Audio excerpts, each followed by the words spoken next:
just start opening the show Okay. gradually. For all our fans from all corners of the world, welcome to the special edition of the Tunji Ofe show. And this is in conversation with the one and only Debbie Ariyo OBE. Debbie Ariyo has done a lot in human trafficking issues, especially here in the UK, being the CEO of AFRUCA.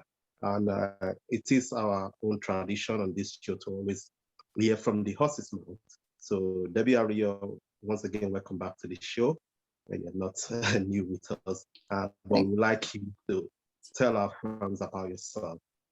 Yeah. Oh, okay. Oh, a little bit about myself. Okay, thank you very much. Well, I mean, I'm the founder and CEO of a charity called AFRUCA, which is Africa Safeguarding Children. And this was a charity that I set up in 2001, so just almost 20 years ago. And this was simply because at that time, we were seeing cases of children who were trafficked for different African countries into the UK, with things happening. So for a good example, of course, is Victoria Klimbie, who, as we all know, was tortured to death by the people who trafficked her into the UK. So I really wanted to do something to help. And that was 20 years ago. And we're still doing that. And the subject of human trafficking formed the subject of the research that I did that I think we're going to be talking about this evening. Sure. Wow, that's a lot to take in. And that's a beautiful opener. And I'm sure our fans can expect a lot today. Yeah. So we will not waste time. We try to be economical with the time. And I like to say, you've, one of the offshoots of your recent research, your report, that's come out of your Churchill Fellowship, which you participated in 2019, is that you started a new network. You call it BASNet. Yeah. So I was beginning to wonder that BASNet, I think you coined it out of the BME stuff. Yeah. But now there's a new governmental report that that might just be scrapped. So are you going to change the name or what? No, the name at all. We're not going to. So, I mean, we've had a lot of internal debate within AFRUCA about what we should really call the work we do. Because initially, like I told you before, when we started the charity, was to focus on African children. But since, 20 years, our work has really expanded, and we're working with families who are not African. We're working with Asian families. We're working with families from South America. We're working with North Americans. We're working with Arab families. We're working with mixed race children. And so we decided to start using the term BME, Black and Minority Ethnic. Mm-hmm. And I know a lot of people do not like that. But the truth of the matter is there's never going to be an appellation that will suit everyone. There isn't. People don't like being called people of color.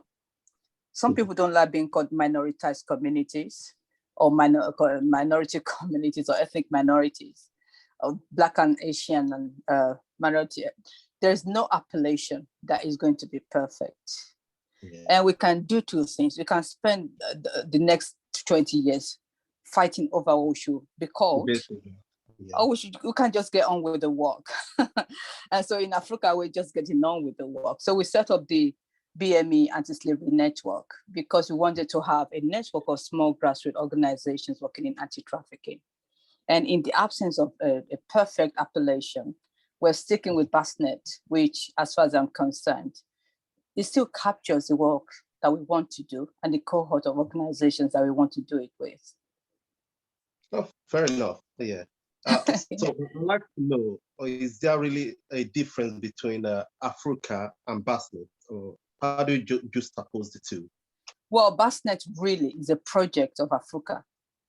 AFRUCA was funded by Esme Fairbairn Foundation to establish BASNet. And the idea of BASNet came actually as part of my research. For the simple reason that, so we've been doing work on trafficking for 20 years. And in a very large part, AFRUCA is still mainly the only BME, I use that term BME, organization working in anti-trafficking. We're still largely one of the very few organizations that you will see at policy meetings, who are getting funded to do anti-trafficking work. And we're saying that, look, this is not right. In 20 years' time, surely we can have many other organizations working in different communities come up to do this work as well. Hence, the idea of setting up BASNet, so we can use as a capacity building network so that other organizations too can grow and start to intervene in anti-trafficking work. Sure, it's getting clearer now. Thank you for that. Thank you. Yeah. Ms. Ariyo. I'd like to know, how does it feel in 2019 when you were selected to be part of the Churchill Fellowship to participate? How does that feel? Yeah, it was great. It also came at a point where I really wanted a break, in terms of work. I've been working continuously for 18 years, and I was really getting tired. I was burning out. And so when it came, it was like a great opportunity because it meant I could be away from work for about 2 months, working but not working, So it really helped me, to kind of de-stress. So it was a good opportunity to also learn to do things outside AFRUCA, on my own, and that opportunity doesn't come up often for the simple reason that the time isn't there really. So it was a great opportunity, and I really encourage as many BME people as possible to apply for the Churchill Fellowship. Yeah, there you had it. You just might be the next Churchill Fellow. Exactly. So someone, you can just hear the testimony. It's real. It's out there. It's up for grabs if you call it anyway. So we have to that caveat. So I'd like to know, in comparison with your, when you got awarded the OBE and being a Churchill Fellow, these are big stuff. They're two different things. Okay. They're two entirely different things. Yeah. I know there's a lot going on now about people who have OBEs and MBEs and damehood and all that, but I see it as a national honor, and I see it as a recognition of the work that I had done. When I got it, it was 2011, so I've been running AFRUCA for 10 years, and that's what it meant to me. I didn't look at it within the context of the empire. I know the word empire is in the title. I wish it wasn't. I wish they could find something else to call it. Exactly. but that's what we have. Yeah. I think we had this conversation the last time. It is what it is. I wish they would change the name. But I also think it's a great idea to recognize ordinary people for the good work they're doing in society. And I don't think we should lose sight of that. Sure. Yeah. Anyway, it's good you got it, and it's something to last forever. It's absolutely. Absolutely. Yeah. We'll keep enjoying it until maybe look into the empire stuff. Exactly. Thank you. Yeah. We all evolve as humanity. So I like to ask this particular question. We're getting deep into the heart of our discussion gradually today. In your report, that's I'm talking about for those who are watching us, I had a report come out of our research through the fellowship, the Churchill Fellowship in 2019. So in that report, you stressed the need to engage the diaspora community regarding the anti-trafficking and modern slavery campaign. But you are an example of that engagement. So what exactly needs to be done again? So, since we already have people like you out there. Absolutely. That's a very excellent question. So, I mean, we've done this work in the UK for about 20 years now. And one of the issues that concern me is that some people still don't see, when you talk about, let me actually use an anecdote. In 2018, we got some funding from the Home Office to run an awareness campaign in the Nigerian community on domestic slavery. So what Yoruba people call Omodo in Nigeria. And we went to Dusty Market, and we went to Woolwich Market. And in Dusty Market, there are lots of Nigerians there. When we started to talk to them about it, they said there's nothing like that. This is the handiwork of people that you've tried to help by bringing them from Nigeria to the UK. And then when they get here, they turn against you. But that's not our experience at AFRUCA. Our experience details stories of people, young children and young people who have been beaten, exploited, abused emotionally, sexually, physically, neglected, called witches, and then abused all over again because of that. And then, of course, denied the opportunity of making contact with their family, not allowed to go to school, not allowed to see a doctor when they fall ill, not given sanitary products when they have their periods, their monthly periods. It's a whole catalog of abuse. But it seems that many people don't see that as abusive. And even on Facebook, we've had debates about this issue where some people are saying that, no, that's just people helping people. That is not, and of course, you have to do something, to give back. But that's not what we see. What we're seeing people who we are providing with mental health and therapeutic support because they're traumatized. And that trauma that they've experienced, for many of them, is permanent. You can only do so much in terms of therapy. It never goes away. So that's why we say that in terms of the attitudes of some members of our community to this issue, we need to do a lot of work for people to really, really understand the impact of trafficking and exploitation on people. That work we haven't done enough of it. We need to do a lot more of it. And that's not just Nigerian communities. I'm talking about a whole range of communities across the UK today. If you look at the government's national referral mechanisms data, the government says that potentially there are victims of trafficking into this country from about 130 different countries.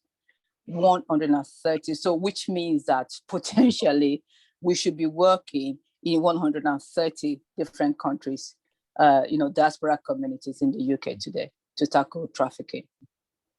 And like you said earlier on, you widen the work, the network potential, and you're not just concentrating on the African community alone. Because your 101 countries can't just be about African countries alone. Absolutely. So that's what I'm saying. That's hence where the notion of BME comes in as well. We're seeing, victims of trafficking from India, from Pakistan, from Bangladesh, from Brazil, from different South American countries, from Libya, from Egypt, all over the place. And as they say, injury to one is injury to all. So regardless of who is happening to, where it's happening, we are collective humanity. So absolutely. Okay, Mr. Ariyo. I actually do have another thing I healed out of your report. I would not like to say the complaint. I think I'd rather use the word criticize the strategy of the Mayor of London. I knew you were going to pick on that. Why did I think you were going to pick on that? Great minds think alike, I think. Yeah.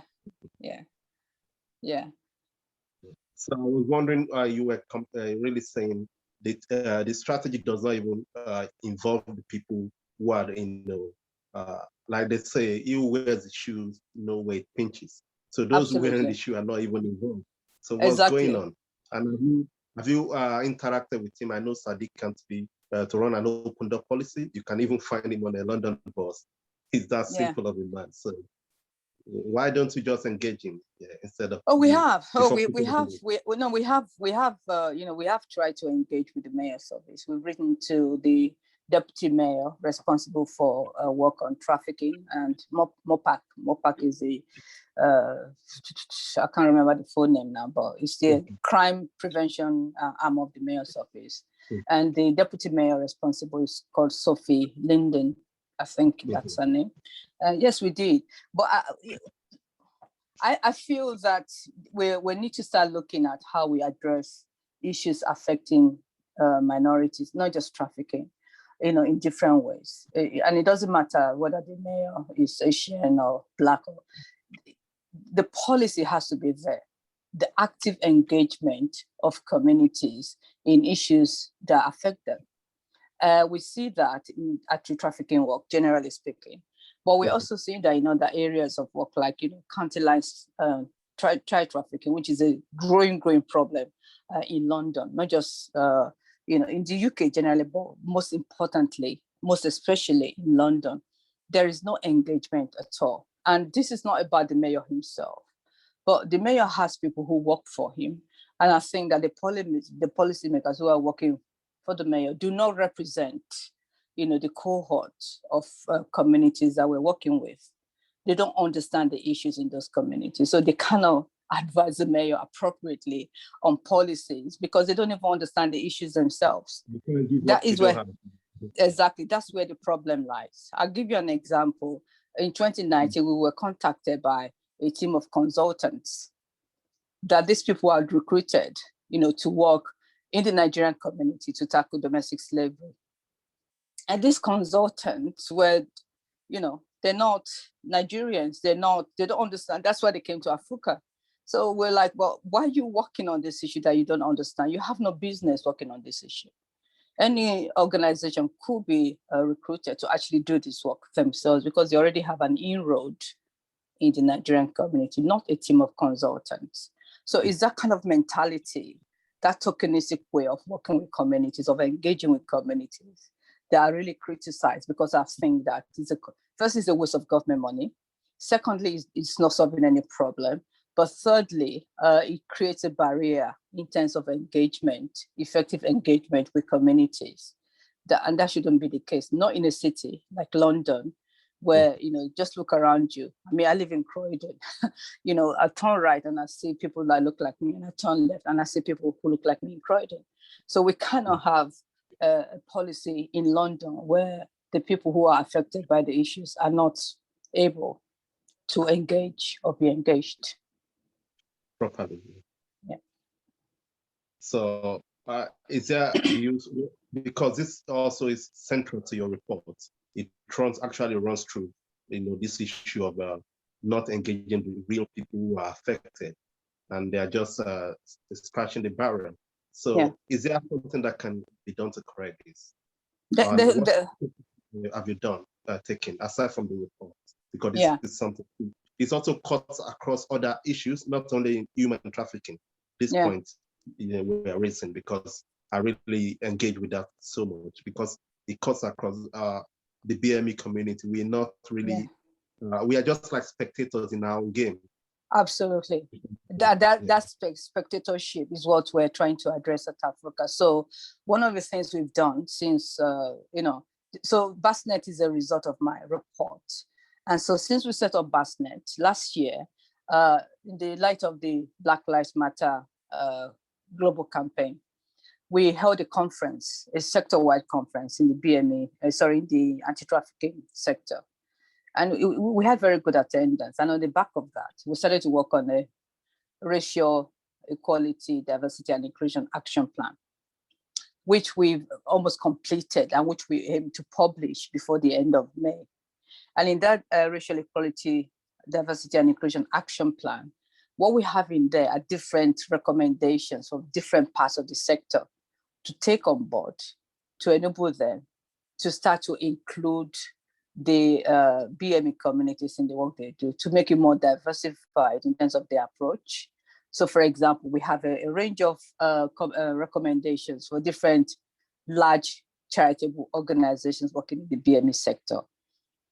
The people they work with are from BME communities because we're talking about the Nigerians, the Romanians, the Albanians, the Vietnamese, the Kenyans who've been trafficked. But for most of these organizations, the people who do this work are not from those communities. So the board members are not from those communities. The senior managers are not from those communities. They're very, very unrepresentative of the people that they're working with, which doesn't make any sense. So we came up with a range of recommendations, for different parts of the sector to take on board. We even put deadlines there that we want these recommendations to be progressed by this time next year. So this time next year, when we have another conference, we want people to report back on what they've achieved. So we've done a lot in that sense on the back of this Churchill Fellowship report. Thank you. Thanks. So let's travel to Ghana now, which is one of two countries you touch. So from what I could scoop in Ghana is that funding is more like a major issue there. The community effort is there, the individual effort is there, and it's paying off. Yeah. So do you think the international community needs to come to their aid? What do you think needs to be done to support Ghana's effort in human trafficking, based on your experience on the field? One of the things I found in Ghana, which I didn't like at all, which I think, to be sincere, exists in many African countries, is what I've called the principal agent, dilemma, where you find big, well-resourced Western organizations going to work in countries like Ghana and just kind of like giving piecemeal funding to the struggling community organizations on the ground to do the work. And they have to, even if they don't want to do it, but because it's money and they need money to run the organization, they need the money to do their services, they do the work. Sometimes they're competing against each other. And that kind of approach is so negative. And I'm thinking that really, and there's something I didn't deliberately address in my report because it had to be kept short, but it's the way people view community organizations or Black-led or African-led NGOs in Africa. And they think we're all thieves and rogues, that we're there to steal money. We don't know what we're doing. It's just a front, but that's not true. What I saw in Ghana was people who are doing a lot of good work to help children who had been trafficked and exploited and abused with very little government support. And so even the government of Ghana needs to change direction to start to say, okay, we need to be helping these organizations to do this work. We need to be, once you know that you can vouch for them because you work with them, you go to all these meetings with them, then give them some funding to do the work properly so that they can safeguard and help and protect more children and young people. So I guess what I'm trying to say is that not just the international community needs to come in, even the governments of the different countries need to come in as well to help, to fund these organizations so they can, they can report back on how they spend the money. So that the money is not being stolen. That can easily be done. It's done here in the UK, so it can be done in Africa as well. But that they can do the work in a well-resourced manner so that they can help, to safeguard more children. Sure. Okay. I see some of your tweets of recent. You talk about the woman that has just been sentenced in Ghana to 3 months imprisonment for exposing her body in front of a minor, which happens to be son. So that would seem to be like a sort of progress in that regard, and it's some, even though it's not excessive, but it's some justice at the end of the day. So do you think, well, in the fishing community, which you really delve into in Ghana, do you think there's been an improvement since you left there, the field? And please tell us about your experience, about your driver, Eric. I think that's something people would like to hear. It's quite touching, so you might as well have that. So okay. Well, so that's I will talk about Eric, but that's like a 3-in-1. Firstly, I was really happy to see an African country take the issue of child protection seriously. And there's been debates on Facebook whether what that woman did by, taking a photograph of herself naked with her son naked and then posting I saw the photographs online, whether that's the right thing or not. I think it's wrong. I don't think there's any justification for it. I don't see how that's different from child pornography. Then we can debate it tomorrow. I'm not going to change my mind on that. So it was good that governments are beginning to act. And I think she's also a very popular person in Ghana. So for the government to take that step in relation to a very popular person, it means that they're not prepared, to bend the rules for anyone. And I think that is the approach that we need to start applying across the board. So we've seen that in this case. I hope, I haven't followed up a lot on what's happened in Ghana since I did my research. I've sent copies to different officials in Ghana who I interviewed as part of the research. I hope that they will take on board some of the recommendations in relation to what should change in Ghana. But I'm beginning to see the signs that the notion of child protection is being taken more seriously. I have one example at least that I can use. But this issue of children being used in the fishing sector is a major problem. And I know about the time I was to go to Ghana, there was a program on CNN. I didn't want to cover it in my report because I thought it would be a distraction, but there was a program on CNN about an NGO rescuing children and putting them up in shelters. And some Ghanaians were very angry. And they wrote a stinker to CNN to say the NGOs were lying, they're thieves, they're using it to raise money, the usual stuff. But I saw this with my own two eyes in Ghana, and I went to shelters in Ghana. But what really drove the point home to me was the story of Eric. And this was the driver that my friend, gave to me to say, okay, you can help me to drive Debbie around. And it took me to different parts of the country. And, Ghana is a very secured country. We drove everywhere without any fear. But it really didn't know what I was doing. It was just taking me to all these different places. But for some reasons, he asked me this particular day, Madam, so I have to say it in broken English. I'm sorry, because I really want to drive. He said, Madam, what do you do for our country? What are you doing in our country? I've been taking you everywhere, but I don't even know what I'm taking you to do.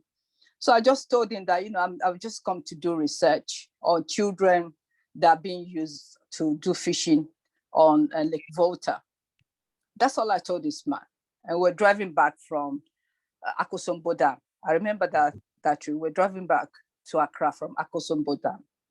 And he started shaking on the motorway. He was just, shaking. I was really scared because I didn't know if he had epilepsy or, I didn't know what was wrong with him. So we were able to maneuver the car to the side of the road and, we stopped. So I'm like, what's wrong with you? What's wrong with you? So he said, what you just talked about happened to me. I'm like, really? He said, yeah. He was about 10 years old when his mother gave him to a man. And for a long time, he didn't see his mom for many, many years. And he was working, on the lake with other boys. And he said, I think I put that in my report. He said there was a boy that went to retrieve a net and the boy never came back. And they just left that boy. So because we were battering, just driving the two of us on the motorway, I knew his age was 45 years old because he had told me. I told him I was older than him. But I then said to myself, so this happened when you were 10 years old and you're 45 years old now. And this was 30. The trauma is still there. And it only took just one sentence from me for this man, to start to relive his experiences. That's just one person. Can you imagine how many Erics are out there, in Ghana, who has been traumatized by their childhood experiences of walking on the lake, and no government intervention, no support, no recovery, kind of like assistance for them, because people do not see what's happening as abuse. They don't see it as exploitative. They don't see it as traumatizing, for the people involved. There's one UK Ghanaian academic who actually wrote me and told me that, this is wrong. We're just trying to, it's the usual NGO stuff, trying to blow things out of proportion. But I said, well, you're an academic. So what are you studying if you cannot see what's wrong with this? So I guess we have a long way to go in our community. And that's one of the reasons I wanted to do this research. So we can start to write about issues like this and put them out there. So we can start to debate them. We can start to have a discourse around these issues. Thank you. That's quite deep and a very touching story. but it is a reality. It is a treason. Yeah. Happening every day. So we just hope this there will be a stop to this someday. And in a related development of recent, you spoke to the BBC. You talking about what you're trying to do regarding the witchcraft stuff. Do you want to please share that with us a little more? Yeah, I guess in different African countries. So, this was in relation to the UK, but these are experiences of UK diaspora, Nigerian diasporas in the UK in relation to children, churches being branded as witches or as possessed by the devil or evil spirits and all that. And of course, the children who have epilepsy or children who have autism are deeply, deeply affected by it. I guess what we're trying to say, is that, again, these are issues happening in different communities. This is the issue. I know that the government we have now takes a very strong stance on immigration, but there are people in this country from different parts of the world, and there are issues going on that affect children who have been brought here or who have been parented by people from different parts of the world. And we have to start to put strategies in place to address those issues in the best interest of those children. It's very crucial that we do that. So the issue of branding children as a witch, our social workers at AFRUCA work on those issues. We see case work where children are being abused because the parent thought that they were a witch. And of course, sometimes the government social workers working on the case do not understand what they're dealing with because it's not part of their, reality in terms of culture. And so, it's important that we, support organizations to be able to prevent those issues. To do that, we need more educational programs in communities. And so at AFRUCA, it's part of the work we do in terms of raising awareness in the community about these abusive issues. That's brilliant as well. Thank you. Yeah, for those watching us, we've actually covered 70% of our questions. So you might start jotting down your own questions gradually as we move near the Q&A. So you have your own to speak to Mr. Ariyo on whatever question is bothering you regarding these issues or anything else actually. Thank you. I can assure you that. So, Mr. Ariyo, in your report, you said you tend to support this option of fine. It's still in Ghana, option of fine for erring parents in Ghana. And now you just celebrated this celebrity or so being sentenced in Ghana. Does that mean your view will evolve or something? No, definitely. That's a part and parcel of the whole of the same thing. The main reason, if you remember the story of Eric, children being given away to people to go and exploit in the fishing sector. The main reason is poverty. There are many children involved. So as far as I'm concerned, rather than start to put all these poor people in prison, because then what's going to happen to the children? We should do more to support those communities. We should be doing more, to ensure that people like Eric's mother has different options. Our only option should not be to give our son to some strange men in return for some little, cedis, little money. That is my own viewpoint. That is part of prevention and early intervention in families, supporting families so they can look after their children so that they're not tempted, to traffic those children. That's totally different from what happened with this film star. What she did is start amount to child abuse. And some people have said, well, but a mother can be in the same house as her children and she can walk around naked, Well, that's debatable. But for me, the issue is that she posted the photographs. It's a different ballgame. So we're talking about two differences. On one hand, early intervention and prevention work in different communities and families so we can prevent child trafficking, child exploitation. But this issue is not child trafficking, it's not child exploitation, it's child abuse. And that's very clear cut. Right. Thank you for calling a spade and not a big spoon. Thank you. Debbie Ariyo for you. He just tell you how it is. That's just something. And I really appreciate you for that. We need more blunt people who can tell us the bitter truth. Yeah. That's very essential for us to move forward as a people. Okay. Yeah, absolutely. Thank you. Yeah, I've got a last question on Ghana. I know we're talking Ghana. Maybe it's just because it's Ghana next door to Nigeria. So yeah, that's fine. Okay. Yeah, that's Samira Bawumia, that you eulogized. She's actually popular there. I think married to former vice president of Ghana or something. Yeah. So do you really engage with her and on the way forward, or and other celebrities? You know, these celebrities, they tend to have power. So nowadays, it's not only politicians. So have you engaged her on one-to-one? No, I haven't. I'm not really a celebrity-focused person. I'm not. I feel that. You were in the reports. Yeah, I did because I want. So okay, let me tell you why I quoted her. I quoted her because I wanted to kind of like so there are people who are saying, but what's happening? There's nothing wrong with it. You know, this is a fostering arrangement between different communities, and we shouldn't interfere in a generational matter or cultural matter. But I'm also saying, but they're Ghanaians. Let's even say I'm not a Ghanaian, but there are Ghanaians who are saying that this is wrong. And she was one of them, very high profile, wife of the former vice president, saying this is wrong and we need to start to, take this seriously. There's also some student body, I can't remember what they're called now, in my report. I also quoted them, they say whoever is doing it, they need to be prosecuted. So Ghanaians themselves are saying that this is wrong. This cannot continue in our society. And so this is just to counter those who are saying there's nothing wrong with it. So I used her because she obviously has a strong voice in Ghana. And I wanted people to understand that definitely there are people who feel that this is wrong, just like I do. Okay, great. We'll take that for that. Yeah. So thank you. Well, responded to no problem about that.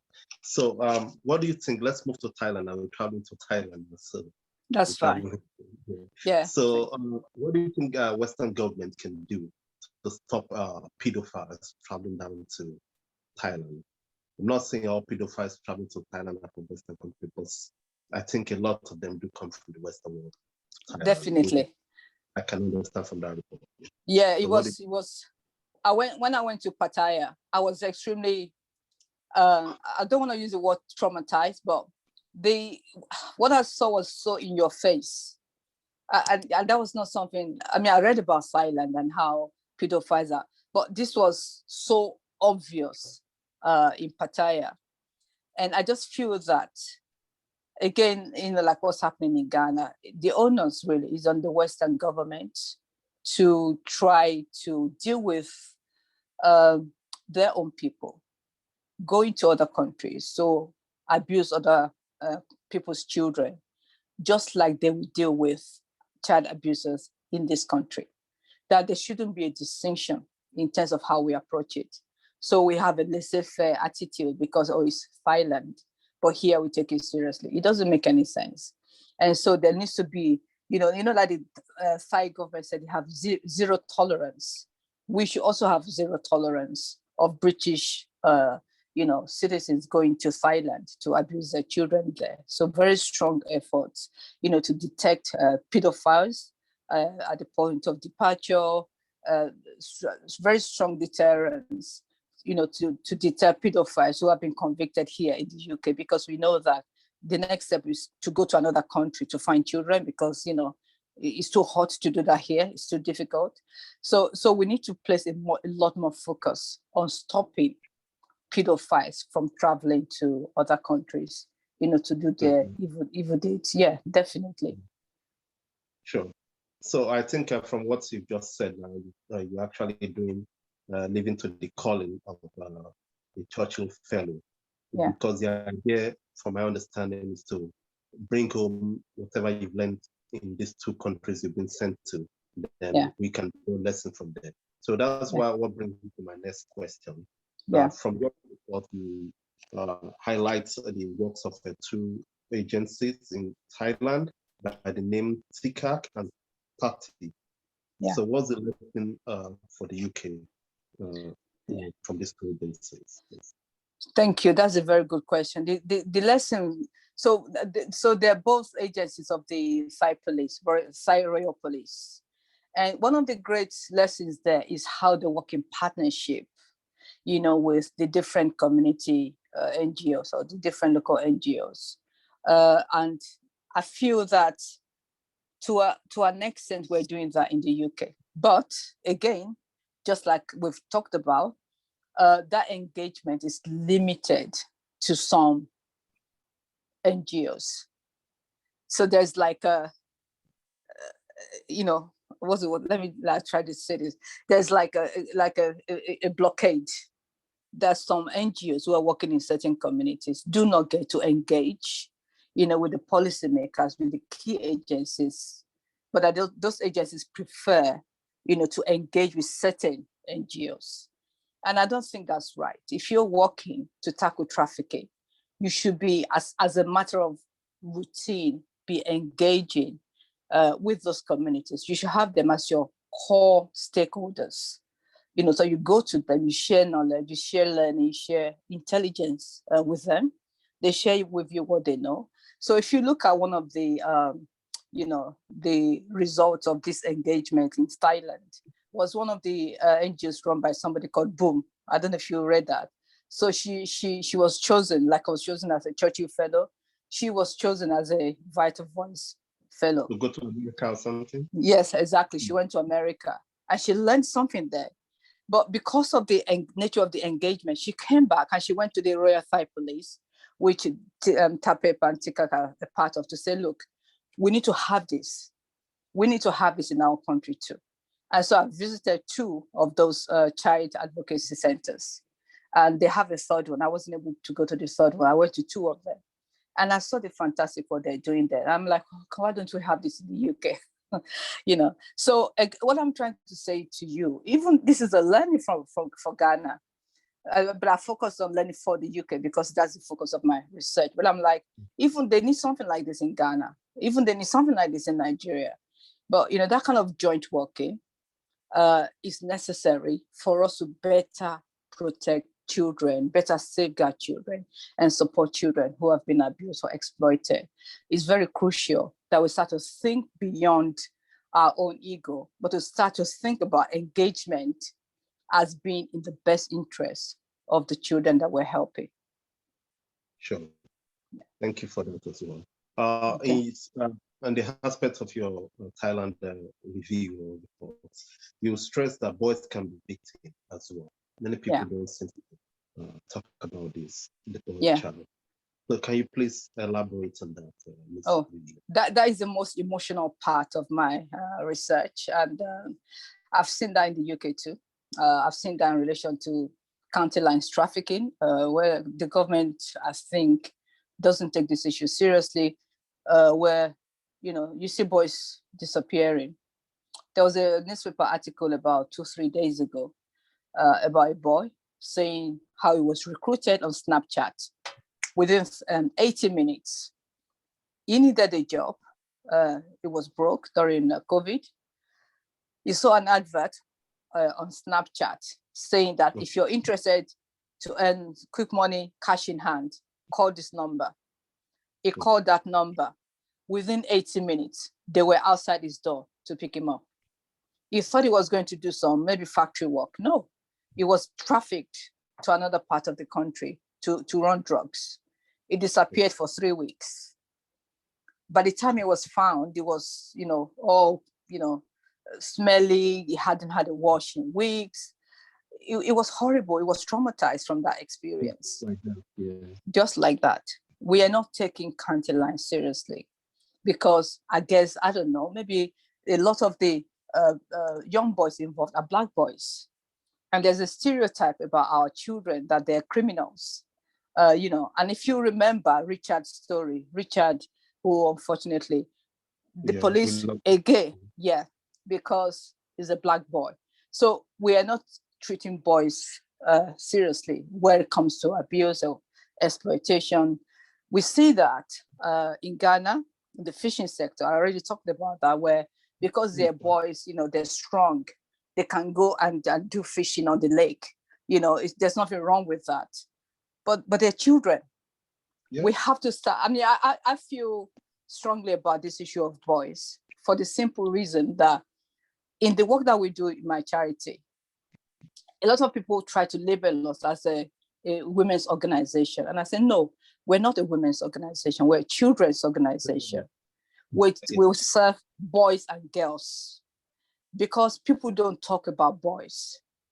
People don't, I don't know, people talk about girls being in need, and that's true. But boys too, we're not focusing our attention on their plight, on the vulnerability of boys. I don't know why that is the case. Again, like I said in my report, maybe it's for cultural reasons or religious reasons. But then we're ending up boys who, have mental health issues because nobody is seeing their pain. Nobody is seeing the issues that they're going through.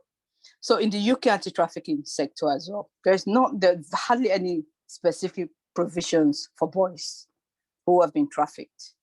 I think we only had the first shelter for boys about maybe last year, no, not last year, 2019. But boys are trafficked for sports. Boys are trafficked to grow cannabis, in farms. Yeah, exactly. We have county-line trafficking. Boys are trafficked for sex. Boys are trafficked for manual labor. But we're not seeing all of this for whatever reason. I have no idea. Just like in Thailand. In Thailand, it's like all those boys who are trafficked to sell sex on the streets. Oh, they're doing it for the money. Or they're doing it because they want to. They're not victims. People do not see the victimhood. They don't see the vulnerability of boys. And so I've looked at 3 different countries now, and that's universal. We need to change our attitudes to boys because, if we don't, society will suffer for it. So that is a key issue. That's the emotional aspect of my research, which I feel that I'm going to do a lot more work around the issue of boys and trafficking, definitely. I really like that as well, because one of the issues many people, especially Africans, have with feminists. It's not like Africans don't like feminism or have anything against feminism. But when it's getting like woman against man, I don't care about it. It's getting to a different level at that point. Otherwise, myself, I'm a fan of feminists, but we are all one humanity regardless of our gender. And I think we should really appreciate you for that, for crossing that divide line and say, no, it's not only the girl child that's having problems. The boy child too is suffering. Maybe he's silent, nobody cares.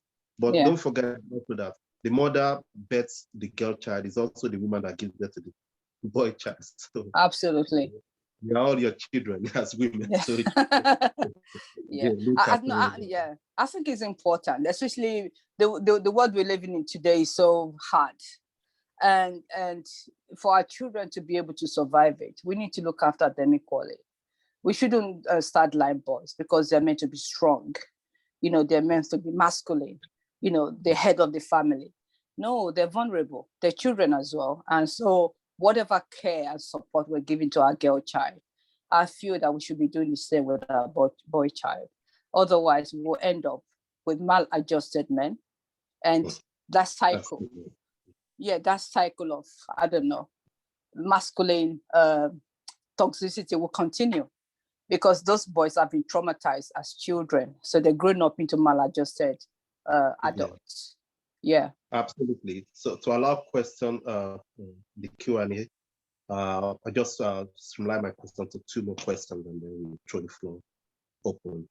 Okay, so before we get into that, I'd like you to draw a comparison on your field experience in Ghana and Thailand, based on your experience. Yeah, that's a bit. Well, I enjoyed visiting both countries. I really, really enjoyed it. Firstly, very safe countries. As a Black woman in Thailand, I did not feel vulnerable at any point in time, and I traveled across Thailand. I really enjoyed going to Thailand. The same in Ghana, I didn't feel vulnerable at any time. And it's important to highlight that as a Black researcher in those two countries. So firstly. Secondly, I have to say this, that I felt that the site authorities took my research a lot more seriously. And, when I wrote my letter, it went straight to somebody very high up in the police, in the Royal Site Police. And he responded immediately. He gave me all the support I needed. I saw all the agencies that I wanted to see. Even some agencies I didn't know of, he told me, you have to go to this place, you have to go to that place. And I thought that was great. It was like, when is your research report going to be ready? We need to see your report. And I also like that because it showed that they cared about, exactly. But I'm sorry to say that I didn't really see the same in Ghana.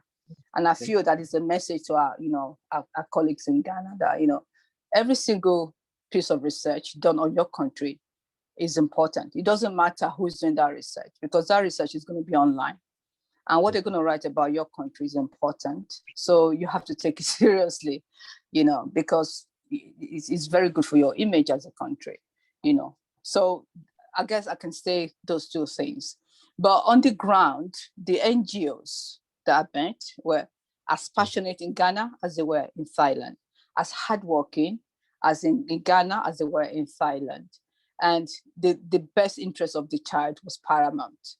Even in Ghana, where they're much less resourced, the NGOs in Thailand very well resourced. I would say even more than here in the UK. Wow. Very well resourced, big compounds, and I'm like, oh, we don't have this in the UK. But even then, the passion for the children and for the work was still there. And it's universal in both countries, in Ghana and Thailand. I didn't like that. So one of the things I want to draw is that, and I see that at least in my own work. Don't forget, in my report, I talked about all these people as anti-trafficking innovators, because I felt that for some of them, they founded their charities, like myself. Some of them, they've been running it for as long as I've been running my charity. They're still going. They're able to innovate, come up with new ideas, strategize and come up with different models of operation so that the charity can continue to, not just to operate, but to actually meet the needs of the children that they're working with. And so the idea of an anti-trafficking innovator is what I felt that we need to work on here in the UK, where if there's anything lacking, we need to find ways of building the capacity of different communities to be able to come up with their own anti-trafficking innovators. So let's have more Nigerians who have been trained, to become an anti-trafficking innovator, to help fight trafficking in the Nigerian community, or in the Ghanaian community, or in the Albanian or Romanian community here, or in the Vietnamese community. So those are learnings. I think you're sorry to cut you short. You're training some community champions already, I think. Yeah, we train some community champions, but we want to go a step higher. And this is one of the recommendations. We've also put it in our BASNet Equality, Diversity and Inclusion Action Plan to partner with some of these academic institutions to develop models, courses for anti-trafficking innovators. So maybe you can go on a 6-month course to learn everything that you need to learn about working in the anti-trafficking sector, or how to run an anti-trafficking organization. This would be one of my achievements if we're able to get that in place, definitely. That's a very brilliant idea. And that brings me to my last questions. Yeah. So you talk about victims. So how can these victims really be supported without being allowed to feel ashamed, what they've been through? So, and that's why we need to educate communities. I've seen some of our young people ashamed because there are people saying that I don't know who's here, but I'll use the term ashewo. Ashewo in Nigeria or even across West Africa means a prostitute. But they're not prostitutes. They've been trafficked. They've been abused. They've been traumatized. They've been exploited. And they're still suffering from the impact of what they've gone through, and they will suffer for many years to come. So on top of that, to be labeled as a prostitute and a shawo, which is a very negative in our culture, so only a community-wide educational program can help to address such issues faced by victims or survivors, if you like, in their different communities. Wow, it's almost an hour. Time flies. Absolutely. When you're having fun. For me, I call it fun because I enjoy what I do. But these are also not fun issues. These are bombshells and earth-shaking revelations revealed to them. Okay. Thank you very much. I appreciate it as well. So this will be bring us to the end of this segment. So at this point, I'd like to throw the floor open.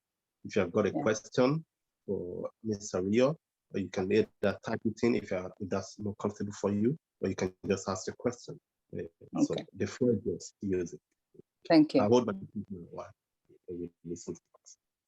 Thank you. Are you able to check in the chat box if there are any questions there? I'm told I should be able to see the notifications. Okay. So, unless if you spot it, then, but I can't see any yet. Okay. We'll just wait a couple of minutes and see. Okay. Well, I mean, I guess the other thing, of course, to talk about is that it's important to do activities like this because they really help, to educate. I use the word educate. I mean, maybe some people might think it's paternalistic, but that we engage with each other on this issue as a community. We talk about, we debate, and we have a discourse around it. It's important because there are people amongst us who are suffering. They're going through a lot. They've been through a lot. And if they don't find that comfort in their own communities, it means that their journey towards healing will be a lot more difficult. So as a community, we should be able to provide that sort of comfort to our own people who have been trafficked and exploited and abused in different ways. So I guess, yeah. So you were saying, I just threw that, I said not stigmatize them. You're going to say not stigmatize them, not abuse them, not reject them, not call them ashewo or they're gay. A boy that's been sexually abused is seen as a gay, but it's been sexually abused. As a child, you cannot, as a victim, no child can give his or her consent to be abused. Even if the child says yes, the idea is that no child has the informed consent. And informed consent means that they're not matured enough to make that decision. They're not matured enough to even decide what they want to do, talk less of know what other people's intentions are towards them. So no child has that informed consent to say, yes, I want to be sexually abused. Yes, I want to travel to Italy for prostitution. No child has that ability. Yeah. Sure. All right. It appears the questions are not coming in. Perhaps our fans are saturated, they are satisfied. So, as we say, no news is good news. So if there's no questions, then it's not good. That's good. Yeah. Yeah, I think we might as well leave it here. Of course, people will still catch up with the recorded version. So no question might then come at that point because sometimes you don't just know what to ask immediately. Yeah. Like when people sleep over this video, watch it over and over again, then they digest it further. They might have a team of people pass. So whenever you're ready, Ms. Ariyo is ready for you to engage. And, Thank you. Yeah. Thank you. Other than that, it's been brilliant. I've been Debbie Ariyo OBE, CEO of AFRUCA on the Tunji Ofe show. We hope you oblige us another time and any day because you are an interviewer's delight. And we do not say this as anything, we say it as treason, it's a statement of fact. Thank you. Thank you. Yeah, unless you have something else to say, otherwise I'll be signing out. Yeah. Well, I just want to say, I'll be holding more events to talk about my research, and I hope we'll reach out to people to attend as well later on in the course of the year. It will be nice to see people there as well. Thank you. All right. Okay. people watching us from the home or anywhere in the world, it's Tunji Okoye signing out, and you have a lovely evening. Thank you. Thank you very much. Thank you.